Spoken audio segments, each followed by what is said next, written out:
Olá, pessoal, tudo bem? Vamos começar aí mais uma aula, uma terceira aula aí de projeto de fábrica e layout.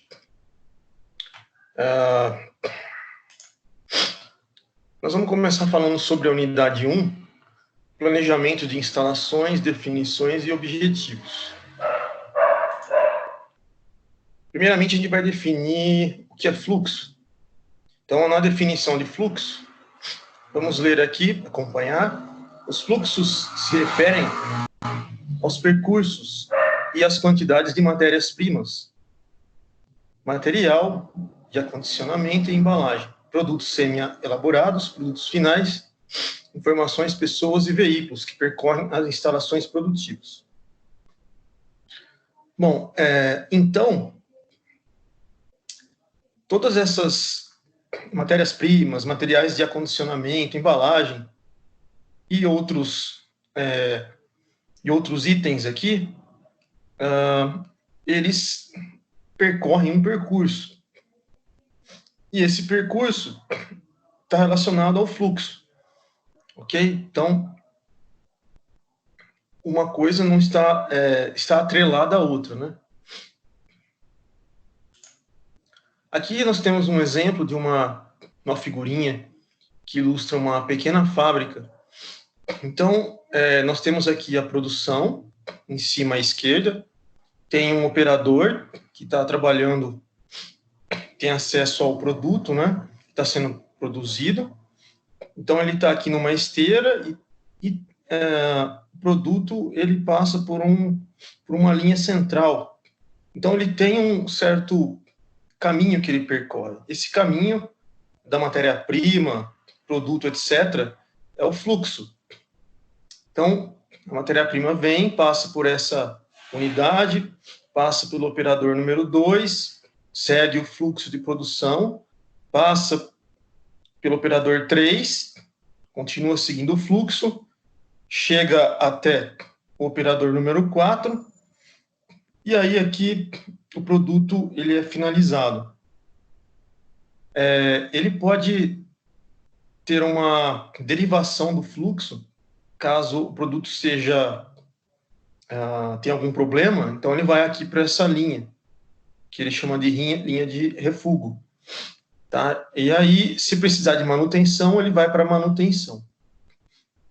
Então, a ideia dessa figura é mostrar um fluxo do produto que está sendo produzido.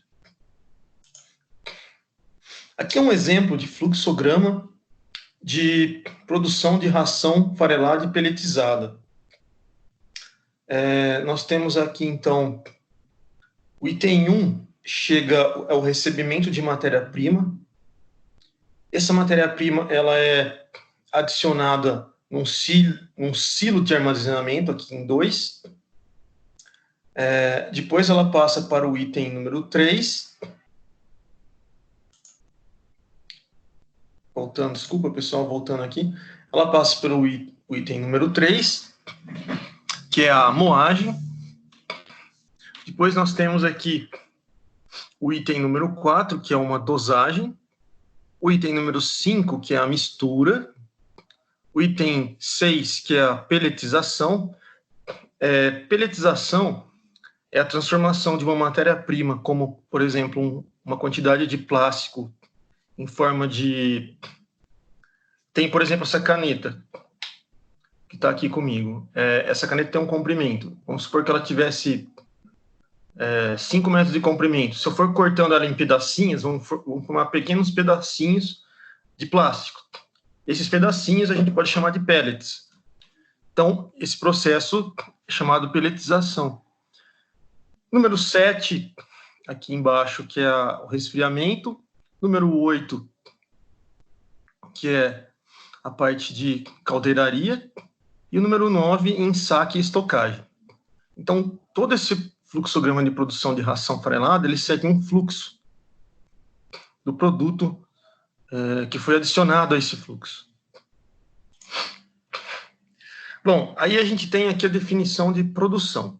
Então, a gente viu a definição de fluxo, agora a gente vai ver a definição de produção. A produção, ela pode ser entendida como uma rede de processos uma rede de processos na qual ocorre a transformação da matéria-prima em produto acabado. Então, nós temos a matéria-prima que vai ser transformada em produto acabado. Para que isso ocorra, você tem que ter uma quantidade de processos. A quantidade de processos ele chama de rede de processos. E tudo isso somado é a produção. Okay? Então, a produção é uma rede de processos que transforma a matéria-prima em produto acabado. Produto acabado, continuando a leitura aqui, né? Efetivados por uma série de operações em que o trabalho é realizado para efetuar as transformações. Isso aqui é uma definição desse autor, pessoal. Se vocês procurarem um artigo dele, Shingo, 1996, você vai achar aqui a definição dele no artigo. Bom, o que devemos considerar no momento de você criar um fluxo?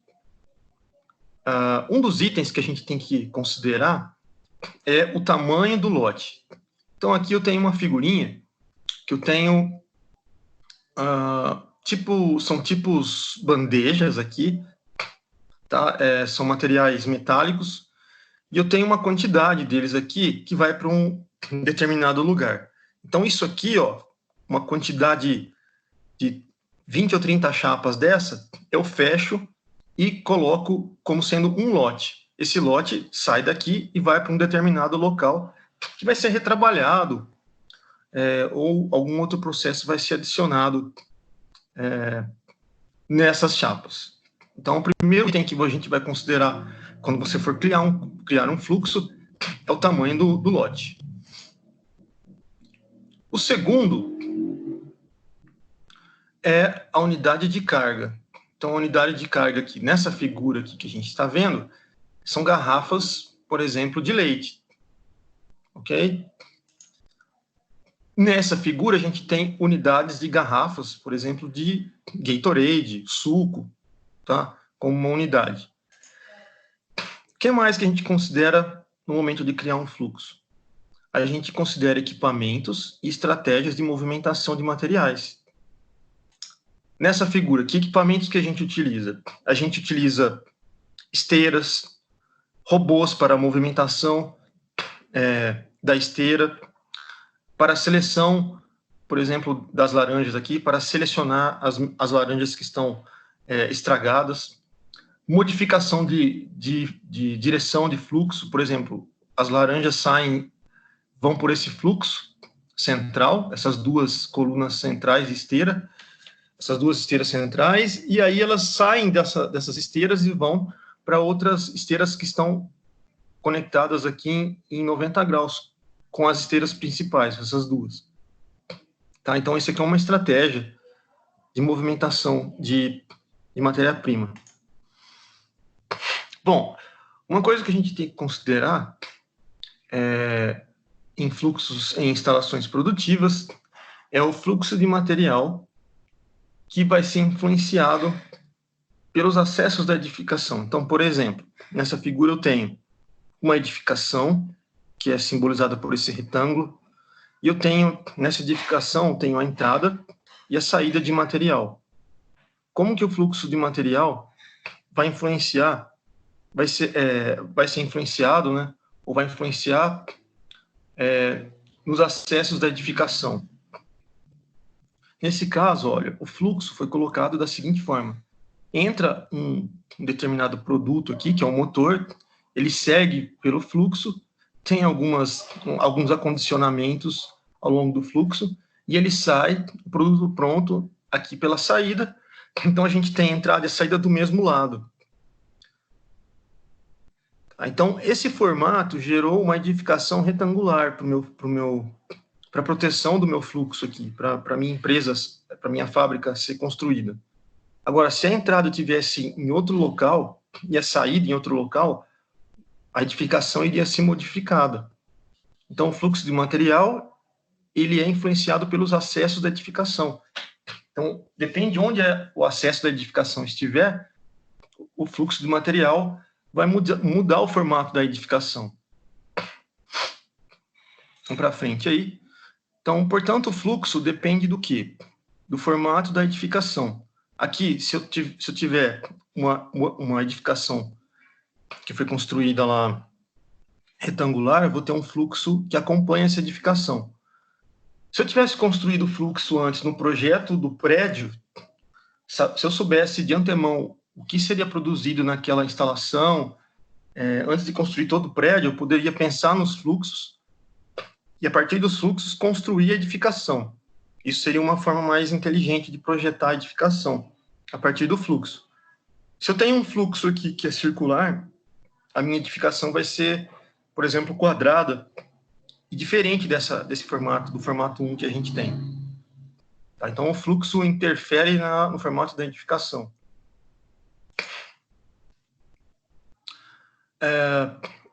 Posições de acesso. Então, a entrada e a saída modifica o formato do fluxo e da edificação. Nesse exemplo aqui, o primeiro a gente tem a entrada pela esquerda, saída por cima, e o fluxo aqui dentro. Na parte esquerda eu tenho a entrada e na parte inferior eu tenho a saída. Aí o fluxo é modificado dentro da edificação. Qual a consequência disso? A consequência é a geração de distintos padrões de fluxo de materiais. Então, por exemplo, aqui a gente vai ter uma série de fluxos que eu coloquei para vocês darem uma olhada. Esse primeiro, a entrada e a saída na edificação, que são as linhas mais externas, elas estão posicionadas na posição esquerda. A entrada entra aqui a garrafinha, num acondicionamento ela recebe água ou produto que seja um fluido, continua, tem o fechamento da garrafinha e ela segue até a saída. Então, esse exemplo aqui é um exemplo de fluxo que a entrada e a saída estão no mesmo lado. Já nesse exemplo 2, a entrada é do lado esquerdo, a saída é do lado direito. O fluxo aqui ele é em forma de S, ele modifica. No exemplo 3, a entrada e a saída estão na mesma posição. Tá? É como se eu tivesse um fluxo numa única linha, e eu com acondicionamentos aqui. No item 4, eu tenho uma entrada do lado esquerdo e a saída do lado direito. O fluxo já se modificou. No item 5, eu tenho a entrada e a saída do mesmo lado, só que agora ele é superior. Ele faz toda uma volta aqui para ter esse formato de fluxo, para que a saída seja no mesmo local da entrada. No item 6, a entrada e a saída está na mesma posição e o fluxo é modificado também. O item 7 e 8, os fluxos também são diferentes. A entrada do lado esquerdo, a saída do lado direito. A entrada do lado esquerdo, a saída do lado direito inferior. Os fluxos também podem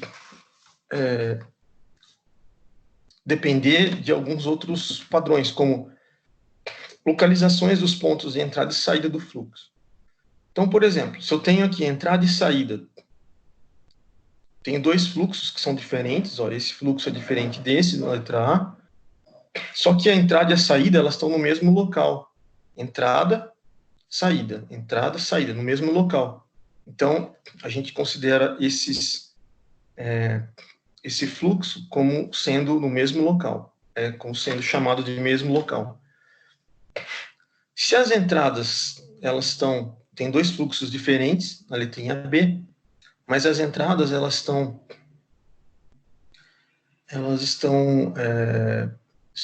semelhantes do lado esquerdo. Se elas fossem semelhantes do lado direito, seria a mesma coisa. A gente chama isso de fluxo de lados adjacentes.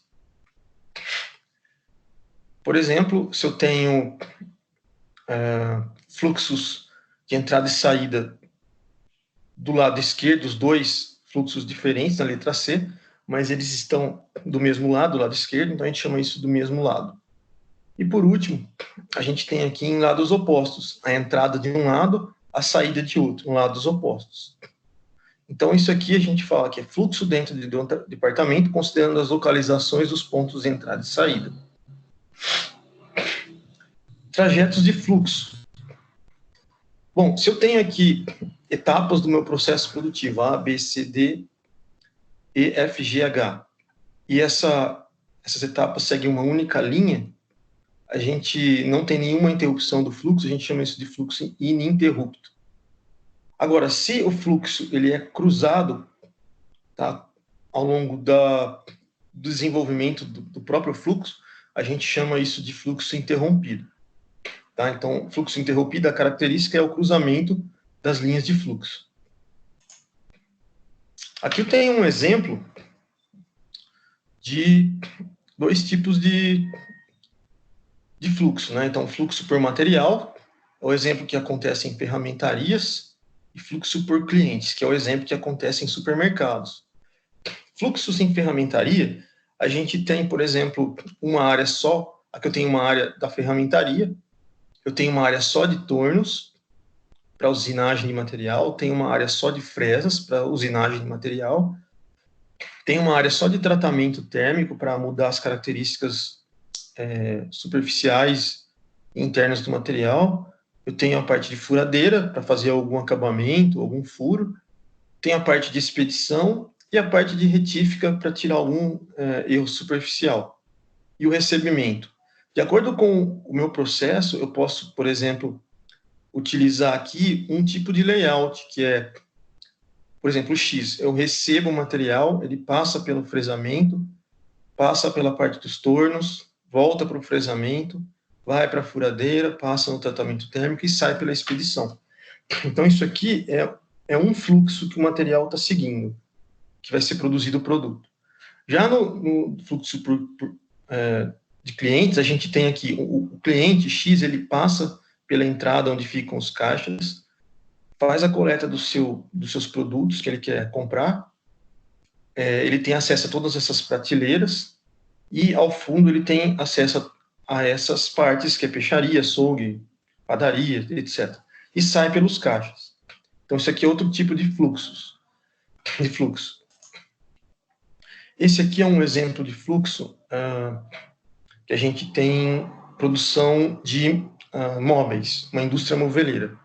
Então, chega aqui a madeira cortada, fica num estoque, ela é retrabalhada, formando estoques de MDF, ela é cortada, dois processos de cortes diferentes, ela é lixada, ela é montada, por exemplo, feita pintura, esse processo pode ser invertido, até chegar à montagem e acabamento final. Aí é feita a embalagem e ela sai para a expedição.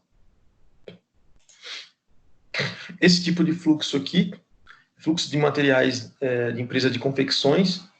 Então, numa empresa de confecção, a gente vai ter lavanderia, acabamento, grupos de produção 1, 2, detalhes e corte, né? Então, tudo isso segue um fluxo também, como a gente está vendo aqui na linha vermelha. Esse outro exemplo é um processo industrial aí, só que a gente tem fluxos aqui também acontecendo de acordo com essa codificação de cores. Então, o vermelho é um fluxo só da empilhadeira, o azul é um fluxo só dos carrinhos, o laranja é só um fluxo de dutos aéreos. Então, é outros exemplos aí de fluxo. Isso aqui é um fluxo de indústria alimentícia de palmitos. Então, por exemplo, você vai ter aqui estoque de matéria-prima, corte das palmeiras, vai passar para a sala de processamento, cozimento, esfriamento, né, e segue todo esse fluxo para a produção de matéria-prima. Isso aqui são dois exemplos de fluxo de produção de veículos automobilísticos, né? Então, tem uma linha em cima, uma outra linha embaixo que volta. É um exemplo que a gente mostrou lá em cima do fluxo que está na mesma linha, só que ela tem a entrada do lado esquerdo e a saída também do lado esquerdo. Você olhando de cima, é como se você tivesse só uma única linha. Aqui uma outra linha de exemplos de veículos automotivos. E aqui uma fábrica de iogurte. Então tem aqui um fluxo das garrafinhas de iogurte, passando ao longo aí da trajetória. O fluxo entre estações de trabalho pode assumir vários padrões, que são Então, por exemplo, o fluxo pode ser um sistema de produção contínua ou fluxo em linha.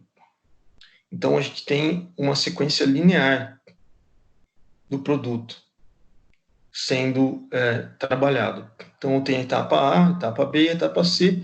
Isso só segue uma linha. Tá? Matéria-prima até o produto acabado.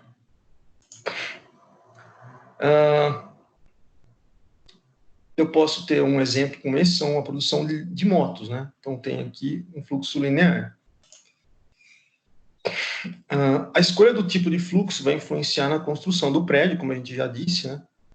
E o fluxo em linha vai ser a estrutura mais eficaz para a produção em linha de transferência ou linha de montagem, por exemplo, automobilística. Aqui na letrinha A eu tenho um fluxo em linha, na letra B eu tenho um fluxo em linha, só que ele é específico com formato em U. Aqui eu tenho um fluxo em linha, só que especificamente ele tem formato em S, um fluxo em W e um fluxo em O. Bom, segue o conceito de tecnologia de grupo, em que as peças com características de processamento similares são agrupadas para serem processadas em uma área comum. Então, aqui eu tenho um fluxo em linha, em formato em U. Então, eu tenho a entrada do produto, passa pelas etapas de produção, tá? Pelas etapas de produção aqui, até de 1 a 7, e dentro desse formato, a gente tem o operador que fica nesse caminho do operador aqui, que ele pode operar as etapas 1, 2, 3 e monitorar todas essas etapas. Então, a gente tem aqui uma célula de produção. Qual a característica disso aqui, pessoal? É o aproveitamento integral da mão de obra. E o operador, ele tem uma característica de multifunção. Ele pode ir para a etapa 1, 2, 3 e ficar monitorando tudo isso aqui. Esse outro aqui, a gente tem uma célula maior e nessa célula eu posso colocar 2 operadores. Os dois podem se comunicar e os dois podem verificar todas as etapas. Essa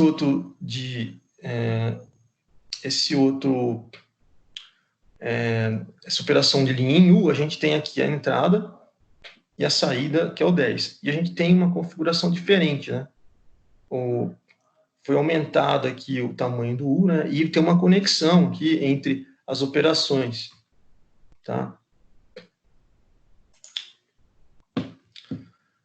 Eu posso ter linhas em U independentes. Então, essas duas aqui, são independentes.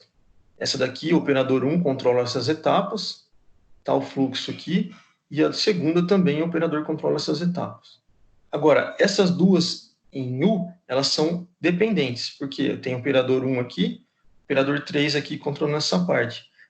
Para fazer a comunicação das duas, eu tenho um operador número 2 aqui. Isso pode aumentar a produtividade em 76%, o tempo de execução pode cair e a taxa de defeito também pode cair. Eu posso também ter, pessoal, padrões de fluxo em espinha. Então, por exemplo, eu tenho um fluxo central, tá, que eu chamo isso de espinha, e aí, saindo desse fluxo central, eu tenho a espinha unilateral, se for só apenas de um lado. Eu tenho aqui, por exemplo, as estações de trabalho, 1, 2, 3, só de um lado, e do outro lado as outras estações de trabalho. Como elas estão dos dois lados, elas são uma espinha bilateral. Padrão de fluxo em laço, né? Então eu tenho aqui um laço, e todas as estações de trabalho estão externas ao laço. Mas as estações de trabalho podem estar internas a esse laço. Sistema em laço flexível. Então, eu tenho aqui o produto passando pelo laço e eu tenho laços externos a esse laço principal. Padrões de fluxo em árvore. Então, eu tenho fluxo em árvore. No fluxo em árvore, as estações de trabalho são posicionadas numa única árvore. Então, eu tenho aqui as estações de trabalho posicionadas numa única árvore ou em várias árvores, que são ligadas ao fluxo central, conforme a gente está vendo aqui. Eu posso ter, por exemplo, fluxos que partem de um ponto central e divergem, como esse exemplo. Eu posso ter fluxos que partem de vários processos e chegam em um único, em estrela ou em rede. Quais as características dos materiais no fluxo? Então, todo produto que está sendo transportado para ser transformado, uma matéria-prima, né, ela vai ter um estado físico, ela vai ter um volume, então sólido, líquido ou gás, ela vai ter um tamanho, comprimento, largura, ela vai ter um peso, ela vai ter condições em que ela vai estar submetida, calor, frio, umidade, ela vai ter um risco de danificação, fragilidade, quebra, robustez, né? E ela vai ter um fator de segurança. Ela pode ser uma carga explosiva, por exemplo, ou inflamável. Então, essas são características dos materiais de fluxo.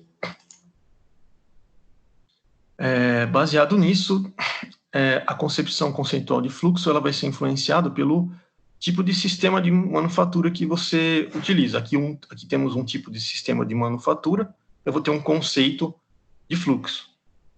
Nesse outro, eu tenho um outro tipo de manufatura, eu vou ter um outro conceito de fluxo. Quais são os elementos básicos do projeto de layout?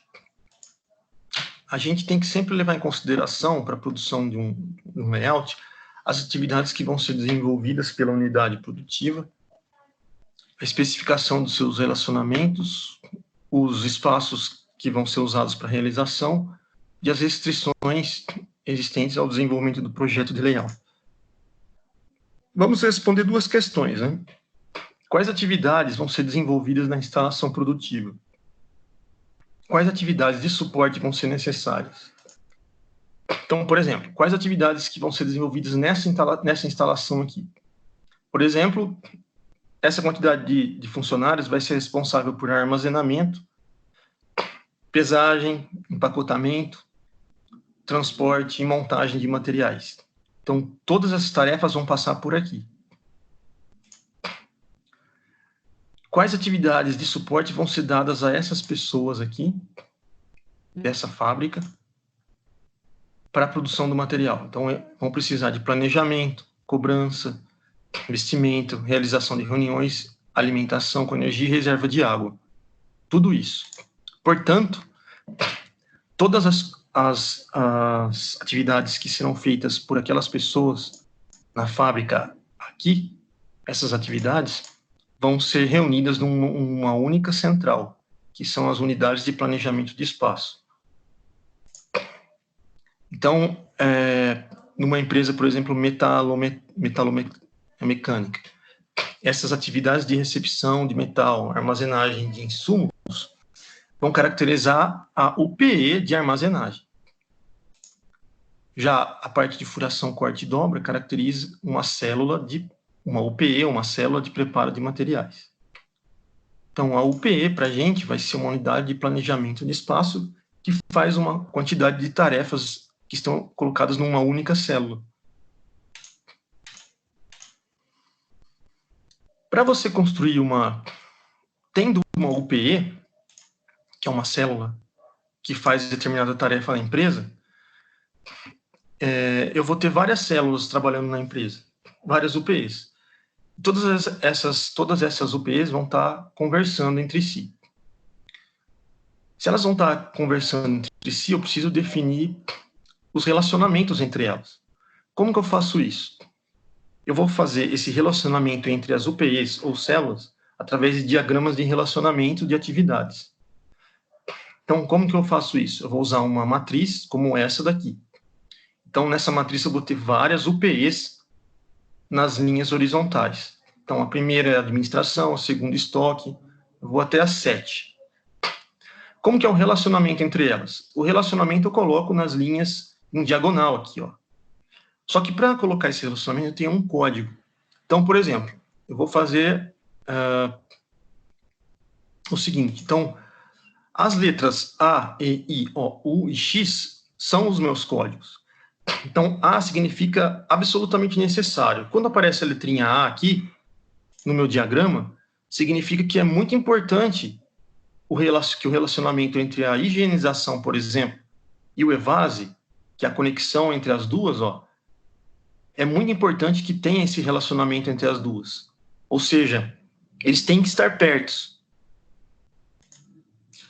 Aí, a letrinha E significa excepcional, essencialmente importante. Então, é importante que se tiver um relacionamento entre A e B, que é dado pela letrinha E, os dois têm que estar próximos também. Importante, letrinha I, O, que é o ordinário, 50, seria 50% de importância, U, que não é importante, e X, que não é desejada. Por exemplo, do X aqui, ó, o banheiro, eu não quero que o banheiro esteja próximo da parte de embalagem, ou eu não quero que o banheiro esteja próximo à parte de armazenagem de produtos acabados. Se isso aqui for uma indústria alimentícia, eu não quero que esteja perto dos alimentos ali. Então, eu excluo, coloco a letrinha X como relacionamento. Ok? Então, por exemplo, ó, programas de programação de materiais.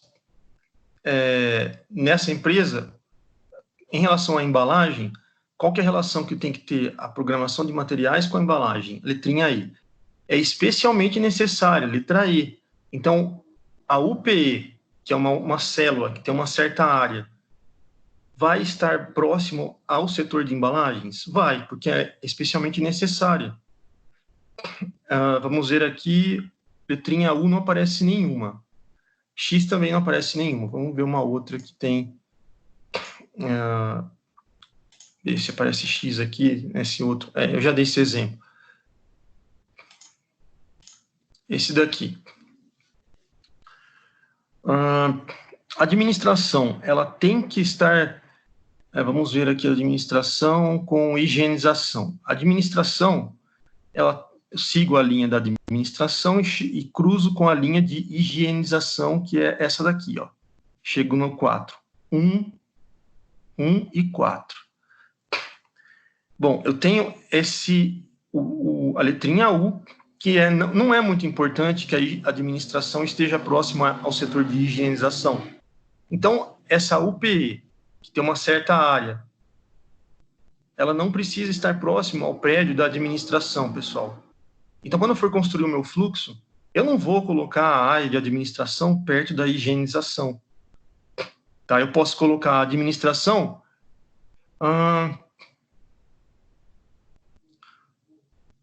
administração próximo da... Deixa eu ver aqui, só tem o item 1 aqui, né, que é fluxo de materiais. Administração... administração não é importante que esteja... aqui ele não está falando, esse item não está colocado muito bem aqui. Vamos ver outro aqui. Escritório. Esse item aqui, escritório, é importante que ele esteja próximo cruzando com a letra A aqui, né? Armazenagem de produtos acabados. Então, nessa empresa, é importante que a UPE de armazenagem esteja próximo do escritório. Tendo tudo isso daqui, a gente começa a formar o fluxo de materiais, ok? Para finalizar, a gente tem aqui exercícios que eu coloquei para vocês. Vocês podem fazer, tá? Só observando a aula aí, você já vai responder essas questões, ok? Então é isso, pessoal. Agradeço a participação de todos e até a próxima.